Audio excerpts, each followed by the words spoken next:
Deloken video iki. Kanggo mbak-mbak sing bojone selingkuh deloken video iki. Anakmu, ya. Anakmu. Wes yuk sini kamu sayang cantik. Iki karepe sampean lah, karepe lah arep mirang-mirangne bojomu to, Mbak. Sampean nglabrak mirang-mirangne bojomu karo mirang-mirangne pelakore kuwi. Kuwi bener tapi ora bener. Kuwi malah engko sing wirang, sing isin ora bojomu tok, anake sampean. Anakmu ya bakal kisinan, kewirangan engko anakmu iki mesake. Engko saumure urip kuwi, Mbak. Kaya ngono kuwi. Kuwi ngono kuwi jenenge wadi. Wadi ku aja diumbar. Cukup mbok syuting terus engko nang omah dirembug. Apa bojomu mbok kon minggat apa kepiye? Aja terus mbok ngono kuwi sing mesake anakmu. Nek bojomu ora mesake. Karo pelakore barang ngono kuwi ya dianggap salah ya ora salah jenenge wong wedok menawa kuwi bakul ya to.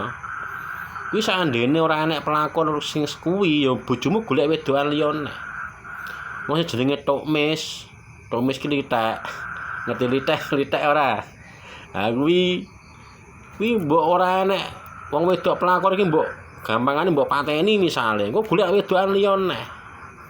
Wedokan liya mbok labrak golek wedokan liya neh jenenge wong Tokmis. Ya wis ngono kuwi apese ndek bojo Tokmis ngono kuwi mbak arep sumpah-sumpah aku ora neh ora selingkuh neh. Ya wis diterima wae. Duwe bojo ngono kuwi. Iki aku bukane sok pinter ngandani iki ora, Mbak. Jenenge wong lanang wis ngono kuwi nang endi nggone. Ngono. Dadi nek sampean kaya ngono kuwi mirang-mirangno keluargamu dhewe. Bojomu wirang ora apa-apa, keluargane bojomu wirang ora masalah. Lah anakmu ku dinyek, Mbak, dibuli karo kanca-kancane anakmu isin. Terus anakmu isin sampean tegel. Ora ngono kuwi carane, nglabrak wong ora ngono kuwi carane. Dilabrak wis ngene omah dirembug ngene nek pisah ya pisah. Nek anu piye carane ora terus karepmu arep mirang-mirangne ning nggon sosial media to, gen isin to. Ning anakmu melu isin.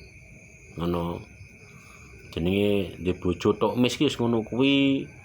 Nasibmu sampean ora kepengin ndek bojo Tokmis ya ganti bojo wae. Wong lanang iki nek ngono malah kadang ora isin kok bangga kok kadang kok.